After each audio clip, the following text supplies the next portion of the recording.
enough hiding in the bathroom.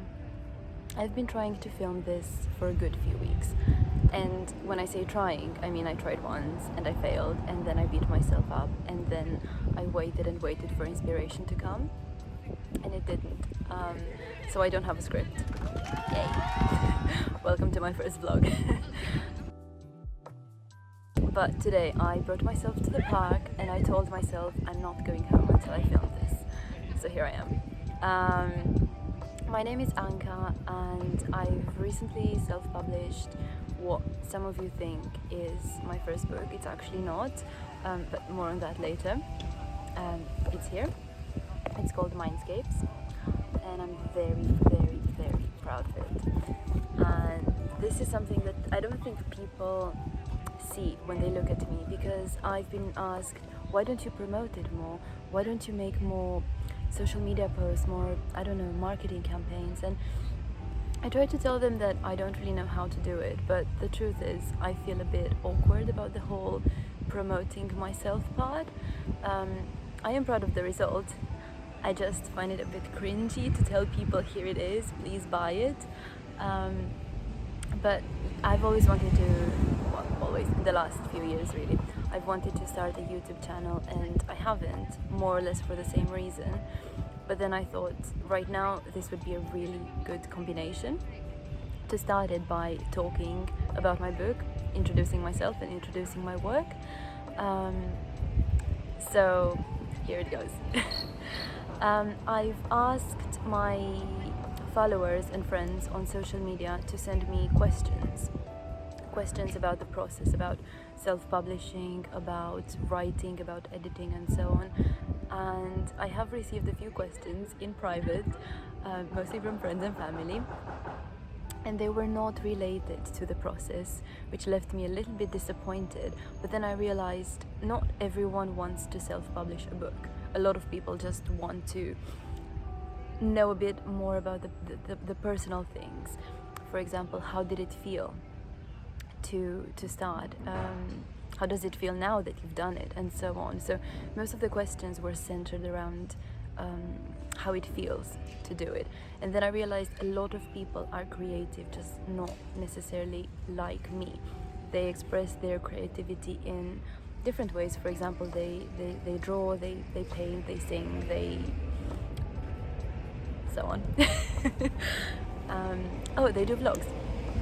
So then I thought I could probably answer the questions that I received that can more or less be summed up as how did it feel, and tell you a little bit about the process of creating and releasing something into the world, and well, how I see it at least.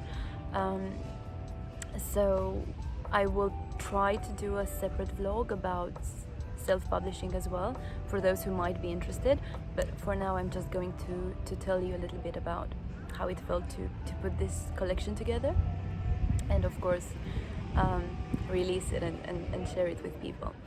So I think it was around 2011 that I started my blog. I was an undergraduate. I was studying journalism and media studies in Portsmouth, and we were asked as part of our course to start a blog and write news, feature pieces, even opinion pieces. The idea was to have an online presence and obviously to be assessed based on our writings. So I did that. I was not very keen on hard news, great journalist, but I was quite good at feature pieces and very good at opinion pieces. And very quickly my blog turned very personal after being marked. I realized, well, this looks nice now. It's got a few things on it. I can probably add some more, but without a clear direction, I suppose, from my tutors. I started to just write very personal things. I think this is what's going on, I believe this about that, and so on. My main passion has always been fiction though. So quite soon after that I started writing fiction, and it turned from like a journalist student's blog into a bunch of short stories um, and I was quite proud of them at the time, but I was really shy about them as well. And the reason for that is because obviously my first language isn't English, obviously.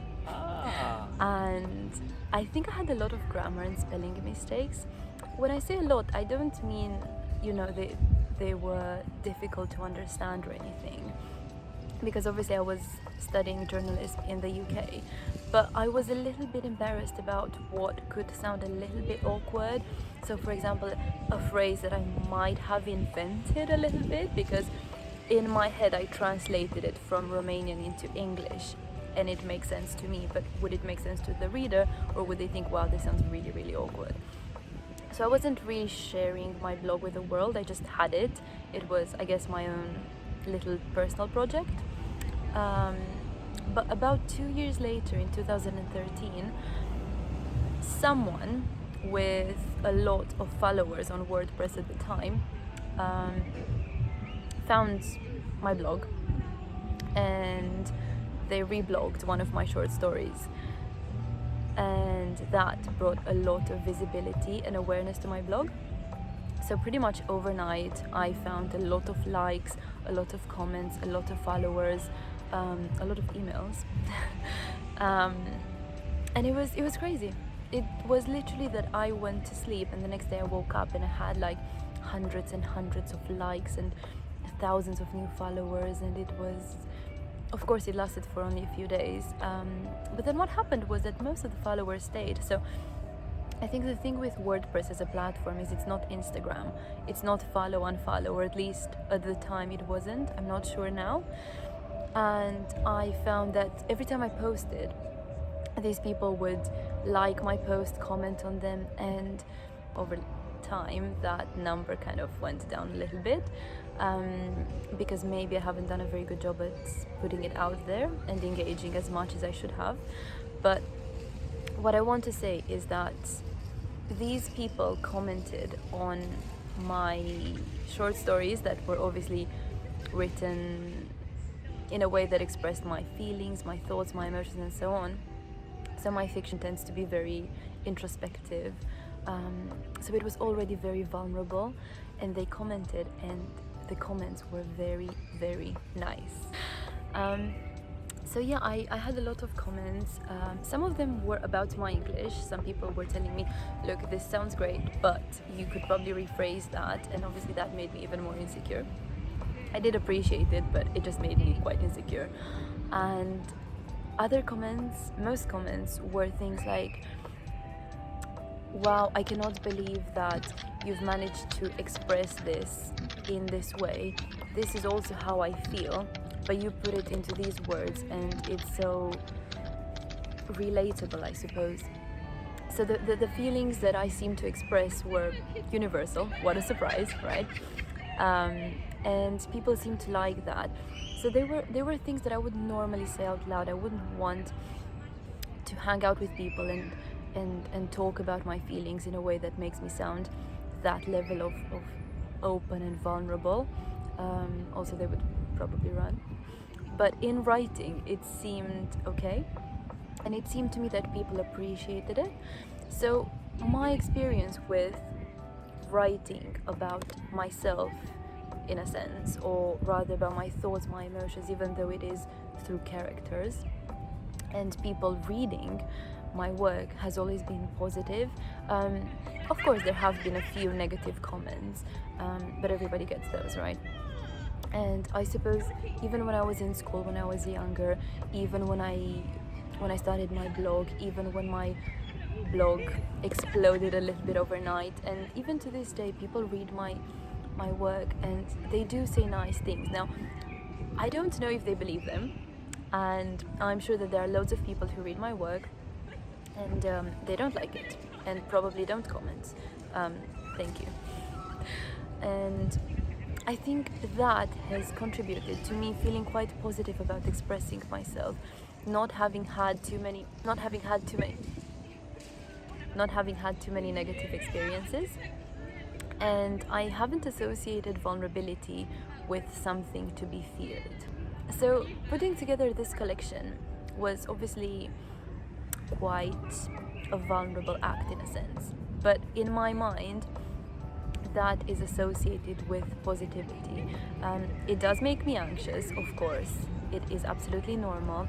It does make me cringe a little bit because at the time when you edit your work, when you put it together into the final form and then you get ready to release it out into the world, maybe you're not in the same mindset or in the same mood as you were when you wrote it. So for example, when I was editing the short stories in Mindscapes, I was reading them and I was thinking, this is so cringy. Like, one, I cannot believe this is how I felt at the time, and two, I can believe this is how I felt at the time, but wow, so cringy now that I'm just chilling on my couch with a glass of something and editing, and I'm in a really good mood and I'm really excited, I'm really passionate about this project, and then I'm reading about, maybe you wouldn't know the stories behind the stories, but obviously when I read them,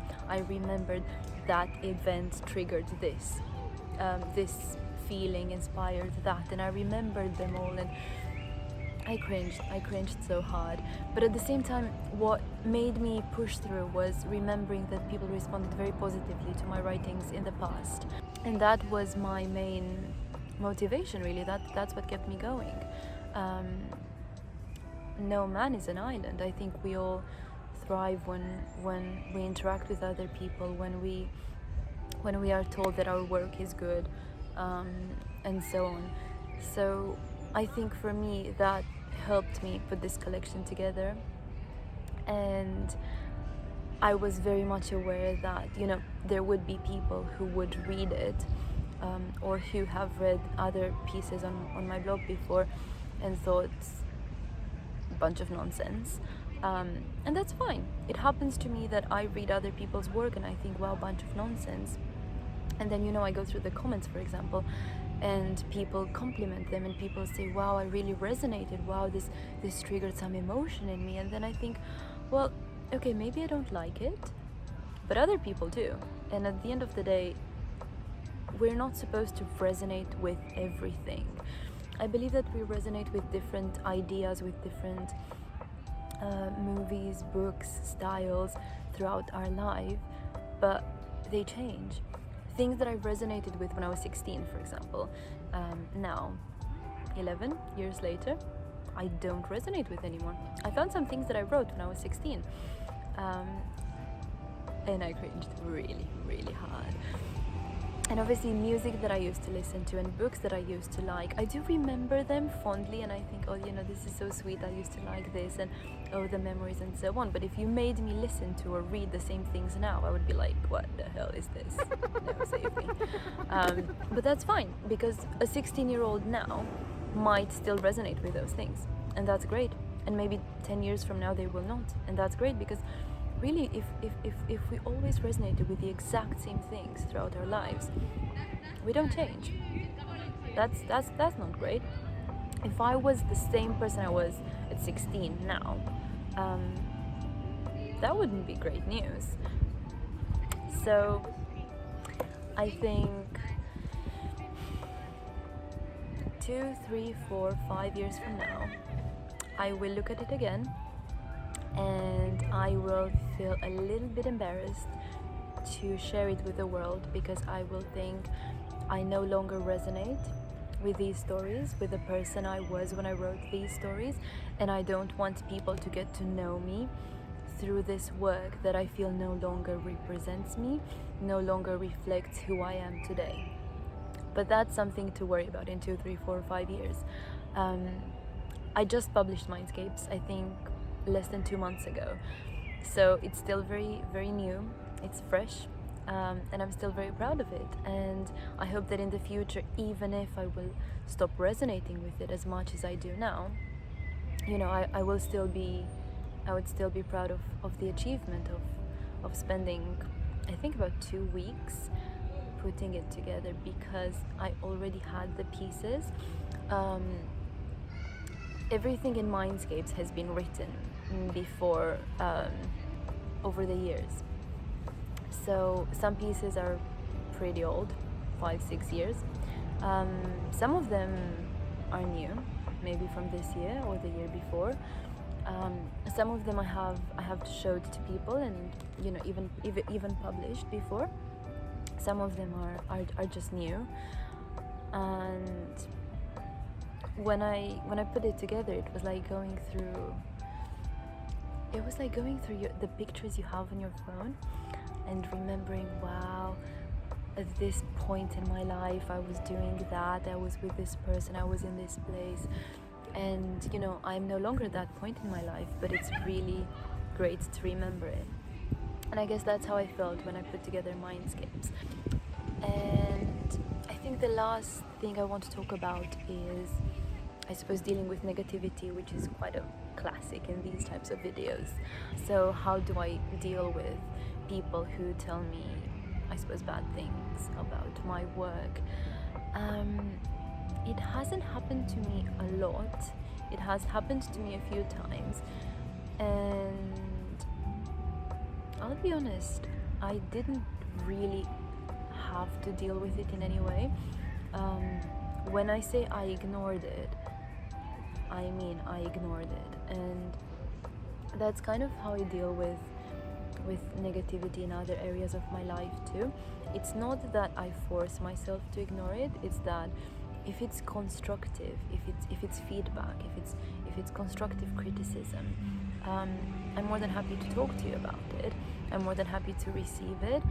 I respond very politely to that, and I'm genuinely grateful when people point out mistakes, for example, because the book is self-published, so I wrote it, I edited it, I proofread it, not quite as well as I hoped, and then I did the cover, I did everything, so it will have mistakes. And actually there has been someone who came back to me after reading it and sent me a list. It was literally bullet points with what mistake I made at what page.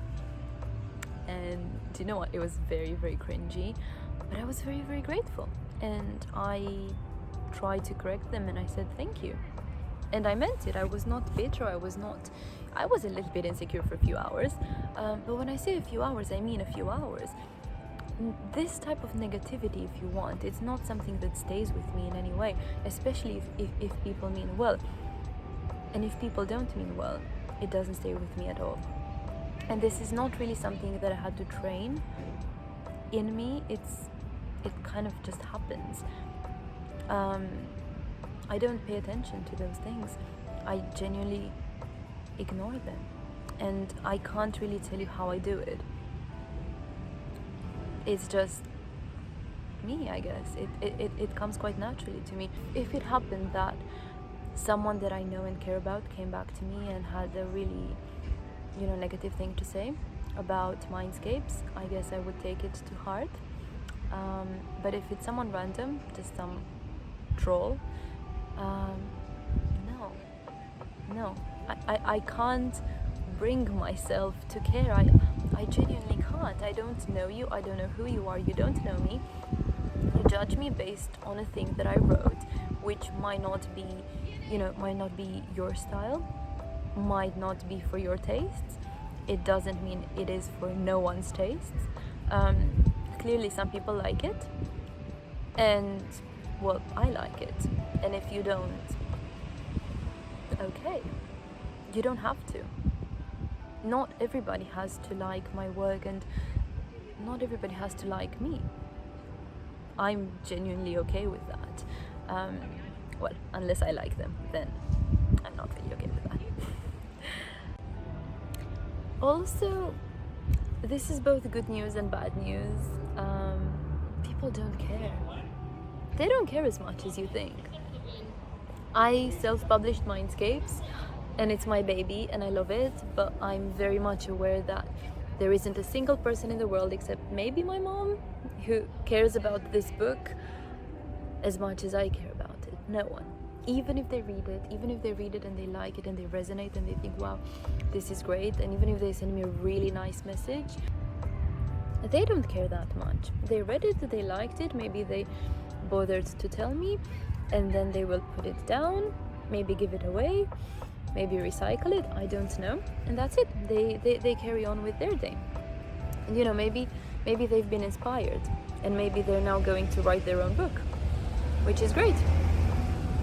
This has been great. I thought it would be scary, but it's actually not as scary. Thank you for listening. If you liked my video, please leave me a comment. Please subscribe to my channel because I'm really hoping to grow on YouTube as well, and I need all the support I can get and also all the motivation I can get. Până nu uit, deși am uitat pentru că e altă zi, aș vrea foarte mult să dezvolt acest canal de YouTube atât în română cât și în engleză, ceva ce nu am făcut cu blogul meu din păcate și regret asta. Așa că dacă ați vrea să revedeți același material din clipul acesta, mai mult sau mai puțin, în limba română, sau dacă aveți idei de strategii pentru a dezvolta un canal de YouTube bilingv, pentru mine ar fi foarte binevenite, mai ales fiind la început de drum. Eu am câteva idei, însă mi-ar prinde foarte bine ideile celor cu un pic mai multă experiență în YouTube decât mine, așa că vă aștept în comentarii cu orice idee aveți și vă mulțumesc că v-ați uitat!